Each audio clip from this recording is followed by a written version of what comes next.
or all our actions. Yet many of them recite it without the due reflection or understanding. By keeping this habit, the people certainly will miss the main reason for which the Quran was revealed, and that is to reflect, to ponder, to لِيَدَّبَّرُوا آيَاتِهِ.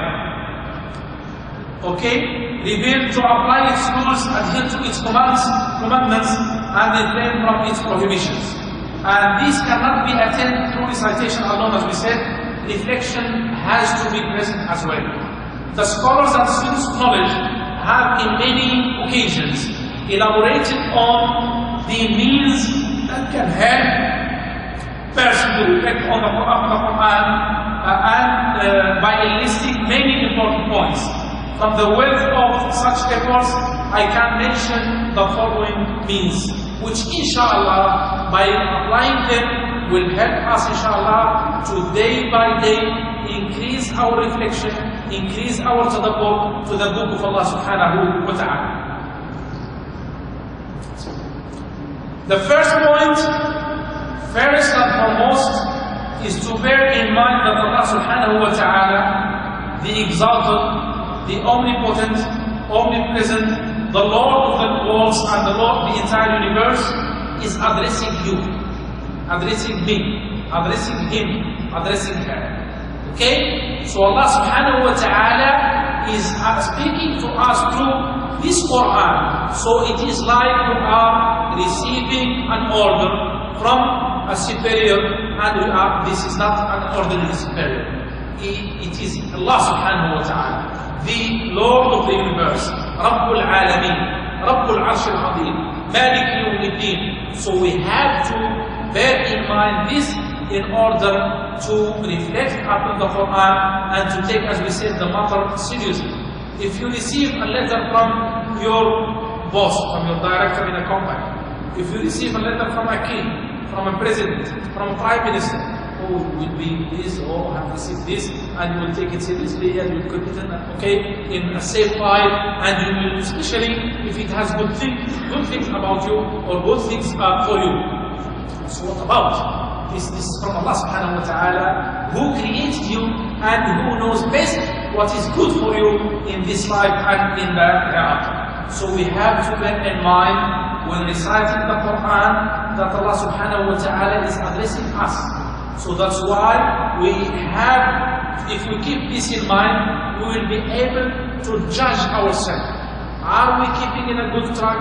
Are we deviating? Are we getting behind? That's what the way of the companions of Allah. One of them, he said, when I recite the Quran and I go through the verses where Allah subhanahu wa ta'ala speaks about the believers, قَدْ أَفْلَحَ الْمُؤْمِنُونَ الَّذِينَ هُمْ فِي صَلَاتِهِمْ خَاشِعُونَ, and so on and so forth. Or when Allah subhanahu wa ta'ala, he will say, I am not really among those. Because this shows the humbleness of the companions of the Prophet. When he recite the verses of the disbelievers, of course he will say, I'm not among them. But when he recites a verse like this, وَآخَرُونَ خَلَقُوا عَمَلًا صَالِحًا وَآخَرَ سَيِّئًا, those who mix good with bad, good with bad things, I'm among them. So he, through recitation of the Quran, he has pinpointed his position. He is saying that I'm not till the top, where among the disbelievers who do all right things straight away, and alhamdulillah I'm not to the bottom, where the disbelievers, they do all things wrong, but I do some good things, and they do some.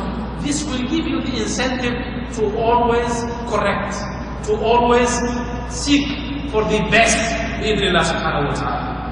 So as we said, first and foremost, you have to bear in mind in reciting the Quran that Allah subhanahu wa ta'ala is addressing you and is asking you to ponder upon the Quran, to take the best out of it, to apply it to yourself, to get the benefit for yourself, to have good relations with Allah subhanahu wa ta'ala, with your neighbors, with your family, with the entire universe, the creatures and the environment.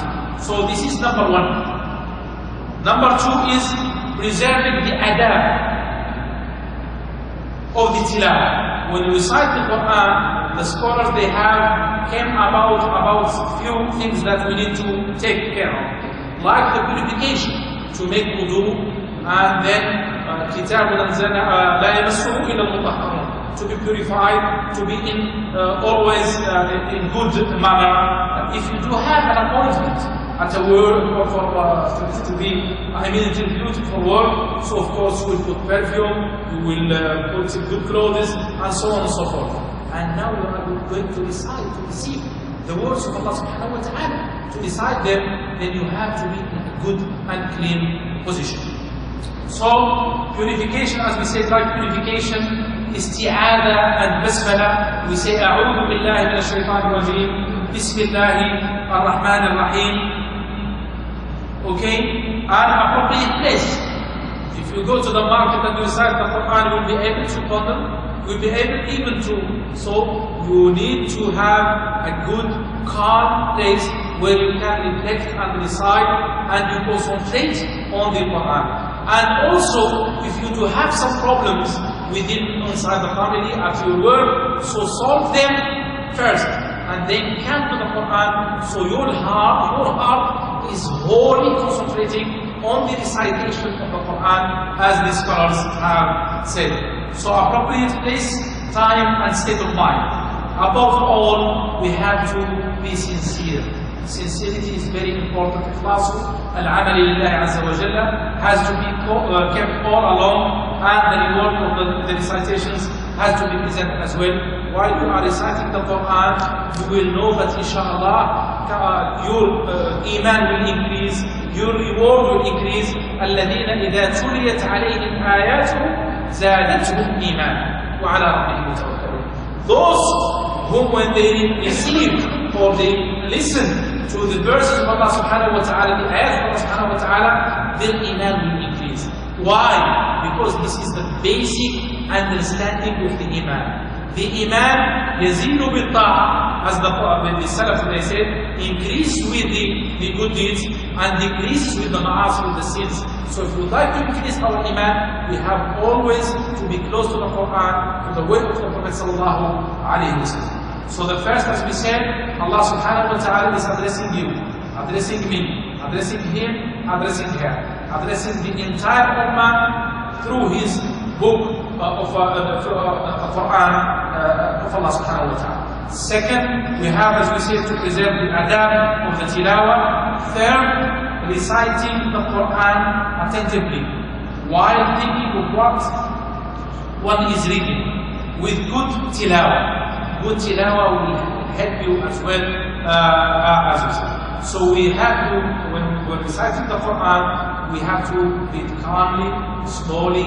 As we said, these are the commandments of Allah subhanahu wa ta'ala. These are the words of Allah subhanahu wa ta'ala. They are not the word of any human being, be it a king, be it a president, be it a prime minister, a boss in a company. So these are the words of Allah subhanahu wa ta'ala, who controls, who created you and created all those who are responsible above you. Okay, so we have to think, to understand what we are reading and to think about the verses.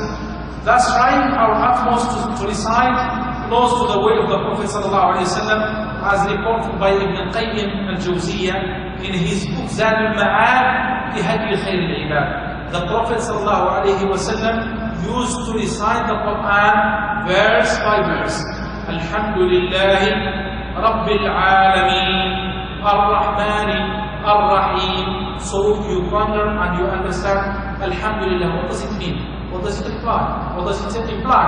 And so on and so forth. Rabbil Alameen, the Lord of the universe, the Lord of the worlds. So He is subhanahu wa ta'ala the exalted. He is subhanahu wa ta'ala who created the whole humans and jinns, the whole universe. So everything in this life is not taking place without the permission of Allah subhanahu wa ta'ala, without the plan of Allah subhanahu wa ta'ala. Although we see many calamities, we have to take in mind that this is part, Allah subhanahu wa ta'ala knows that will happen. And He subhanahu wa ta'ala said that in order, it is a test for all of us in this life. Those who will be, those who good will take, and climb and stick to the word of Allah subhanahu wa ta'ala. Those who are weak will be shaken and will be out billah from the path of Allah subhanahu wa ta'ala. So as we said, that is reciting the verse by verse as the Prophet sallallahu alaihi wasallam, thus knowing the places where the stop is permissible. So we cannot recite Alhamdulillah Rabbil Alameen Ar-Rahman Ar-Rahim. We do not know where to stop, where the stop is permissible, where the stop is not permissible. Alhamdulillah, by the grace of Allah subhanahu wa ta'ala, now in every book of the Quran, you will find what they call the signs of the waqf. This will help you where to stop properly, where the stop is not permissible. So follow the instructions. This will help you, inshallah, to ponder and to reflect on the Quran.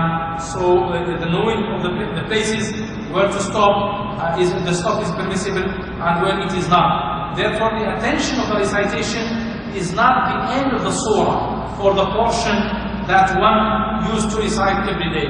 So all of us would like to finish the Quran at least once a month, okay? But if we would like, this is an end in itself, is very good.